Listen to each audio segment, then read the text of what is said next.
গণতন্ত্রের উৎসবে শনিবার সপ্তমী। ভোট বঙ্গে সপ্তমীতেই বিজয়া, প্রস্তুতি সারা। কিন্তু সপ্তম ও শেষ দফাতেই চিন্তা বাড়াচ্ছে আবহাওয়া। বৃহস্পতিবার রাত থেকে রাজ্যের বিভিন্ন অংশে শুরু হয়েছে বৃষ্টি, যার জেরে জল জমেছে সুন্দরবনের বিভিন্ন বুথের সামনে। শুক্রবার তার মধ্যে ভোট কেন্দ্রে পৌঁছন ভোট কর্মীরা। ডিসিতে প্রচণ্ড সমস্যা হয়েছিল, এখন পৌঁছে গিয়েছি এবং মাঠে তো জল জমে আছে দেখতে পাচ্ছেন। এখানে লাইন দেওয়ার সমস্যা হবে, আগামী দিন সমস্যাটা সবচেয়ে বেশি বোঝা যাবে। ভোট দানের হার অনেক কমে যাবে, লোকজন আসতে পারেন, অনেক রাত পর্যন্ত হয়তো ভোট হবে।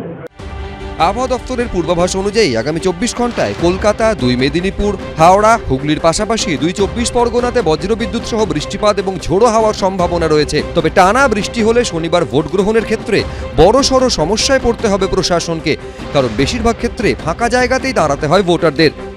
আমরা সেক্টর অফিসারদের ইনফর্ম অলরেডি করে দিয়েছি, তার আন্ডার যে বুথগুলো আছে সেখানে যদি জল জমে থাকে, ভোটারদের অসুবিধা হয় বা পোলিং পার্টি যেতে অসুবিধা হয়, তাহলে সেক্ষেত্রে আমাদের দিনান্দা ইনফর্ম করলে আমাদের প্রত্যেকটা সেক্টর ওয়াইজ যে এজেন্সি যারা কাজ করছে বিভিন্ন এমএফ অর্থাৎ মিনিমাম যে অ্যামিনিটিস ফেসিলিটিস আমাদের প্রোভাইড করতে হয় সেটা ওরা করে দেয়। আমরা রিপোর্টটা অলরেডি কালেক্ট করতে শুরু করে দিয়েছি। প্রিভেন্টিভ মেজার নেওয়ার পরেও যদি আবার সেখানে আবার নতুন করে কোনো জল জমা থাকে তাহলে আমরা সেটা পাম্প আউট করে বার করার এগুলো আমরা মোবাইলে রাখছি।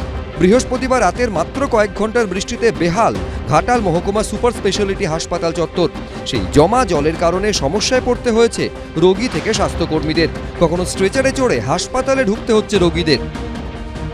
এই অল্প বৃষ্টিতেই যদি এরকম হয়, এখনো তো সারা বর্ষা পড়ে আছে, তাহলে সারাক্ষণ কি এরকম জল পেরিয়ে এই নোংরা জলের উপর দিয়ে যেতে আমরাই তো অসুস্থ হয়ে পড়বো। হাঁটু সমান জল, এখানে খুবই খারাপ পরিস্থিতি। সাধারণ মানুষ যাদের বাচ্চা হয়েছে তারা কিভাবে যাতায়াত করবে? এখানে গাড়ি আসছে না, এখানে বাচ্চাদেরকে কোলে করে নিয়ে যেতে হচ্ছে, খুবই সমস্যা। ডেলিভারি যেসব মহিলারা হবে তাদেরকে কোলে করে নিয়ে যেতে হচ্ছে। আপনারা দেখুন কি অবস্থা। হাসপাতালের সুপার মহেশ্বর মান্ডি জানান, দ্রুত পরিস্থিতি সামাল দেওয়ার চেষ্টা করা হচ্ছে। শুক্রবার সকালে বাঁকুড়ার বরজোড়া থানার নতুন গ্রামে বজ্রপাতে মারা গিয়েছেন এক দম্পতি। মৃতদের নাম নীরদ সাঁতরা এবং তারারানী সাঁতরা। পশ্চিম মেদিনীপুরের বড়াগ্রামে বজ্রপাতের ফলে আগুন লেগে যায় একটি বাড়ির খড়ের চালে। এদিন সকালে পশ্চিম মেদিনীপুরের বেলদায় বৃষ্টির পাশাপাশি বয়ে যায় ঝড়। মাত্র 2 মিনিটের ঝড়ে ভেঙে পড়ে 200-র বেশি ইউক্যালিপটাস গাছ, যার জেরে যান চলাচল ব্যাহত হয় বেলদা কাঁথি রাজ্য সড়কে। পাশাপাশি দাঁতনের তালদা এলাকায় ঝড়ের দাপটে গাছ ভেঙে ক্ষতিগ্রস্ত হয় তালদা প্রাথমিক বিদ্যালয়ের একাংশ। দাঁতনের উঁচুডিহা তালদার পাশাপাশি কয়েকটি ঘর ভেঙে যায় গাছ পড়ে। বৃষ্টিতে জলমগ্ন হয়ে পড়ে পূর্ব মেদিনীপুরের কোলাঘাটের মেচেদা বাজার। এবিপি আনন্দ। লরি মানে টাটা, জুতো মানে বাটা, আর দমদম মানে দাওয়াই। এটা তো আমার কথা নয়। উনি এখনো আছেন, এরকম বলে আছেন, বেঁচে আছেন, এটা দেখাবার চেষ্টা করেন। একটা সময় বামপন্থীদের লাল দুর্গ বলে পরিচিত দমদমে প্রচলিত কথা ছিল দমদম দাওয়াই। দমদম লোকসভা কেন্দ্রের অন্তর্গত বিধানসভা কেন্দ্রগুলিতে বাম আমলে কার্যত দাঁত ফোটাতে পারত না বিরোধীরা। ভোট মানেই লেগে থাকতো অশান্তি। মুখ্যমন্ত্রী হওয়ার পর টানা 2 দশক বরানগরের বিধায়ক ছিলেন জ্যোতি বসু। বরানগর, দমদম, কামারহাটি, পানিহাটি, খড়দার মতো বিধানসভা কেন্দ্রগুলি বামেদের দখলেই ছিল। আর তখন মুখে মুখে ঘুরত যে কথা, সেই দমদম দাওয়াই এবার শোনা গেল তৃণমূল নেতা মদন মিত্রর গলায়। দীর্ঘদিন অসুস্থ থাকার পর ভোটের ময়দানে আচমকা দেখা গেল তাকে।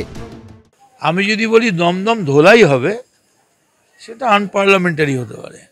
আমি তো দাওয়াইয়ের কথা বলছি। যেমন তোমাকে এখন বলছি যে দিল্লিতে 52 ডিগ্রি গরম হয়েছে, এখানেও প্রায় 34, 35, 36 হয়ে গেছে, তোমরা ওআরএস খাও। তেমনি দাওয়াইয়ের জন্যে নিশ্চিত থাকতে পারো তৃণমূল কর্মীরা জানে কি দাওয়াই দিতে হবে, কোন মিক্সচার কোথায় দিতে হবে। উনি এখনো আছেন, এরকম বলে আছেন, বেঁচে আছেন, এটা দেখাবার চেষ্টা করেন। পশ্চিমবাংলা এবারে ভোট দিচ্ছে পরিবর্তনের জন্য। মোদিকে প্রাইম মিনিস্টার করতে হবে, তার জন্য সবচেয়ে বড় যোগদান আমরা এখান থেকেই করব, আর সেই দিশাতেই ভোট হবে। টিএমসি তো রাস্তায় নামতে চাইছে না। মদন মিত্রের মতো লোক গেলে কি আর ভোট যেতে যাবে? না উনি স্টেটমেন্ট দিলে কোনো লাভ হবে? লোকসভা ভোটে 6টি দফায় বারবার প্রশ্নের মুখে পড়েছে কেন্দ্রীয় বাহিনীর ভূমিকা। এবার তাঁদেরও হুঁশিয়ারি দিতে ছাড়লেন না মদন মিত্র। কেন্দ্রীয় বাহিনী যদি মনে করে ওই লাঠিগুলো দিয়ে লম্বা লম্বা লাঠি দিয়ে পিটাবে, আর টমি গান আর এই গান দেখিয়ে, স্টেন গান দেখিয়ে তারপরে এসে আমাদের স্টলে বলবে ওআরএস দাও, তা কি হয় নাকি? কেন্দ্রীয় বাহিনী ভদ্র ব্যবহার করুক, ভালো ব্যবহার করুক। লাঠি বাটি চালাবার চেষ্টা করলে, অযথা গায়ে হাত দিলে সেই লাঠি কেড়ে নেওয়ার ক্ষমতা তৃণমূল কংগ্রেসের আছে। উনি জানেন কেন্দ্রীয় বাহিনী কি করতে পারে। যা হাতে আছে সব চালাতে পারে। গতবারে দেখেছেন, সেখানে এসে উল্টোপাল্টা বকে লাভ নেই, কাউন্টিং হয়ে যাক, সব হিসাব হয়ে যাক। রাত পোহালেই ভোট দমদম লোকসভা কেন্দ্রে। সমীরণ পাল, কমল কৃষ্ণ দে, এবিপি আনন্দ।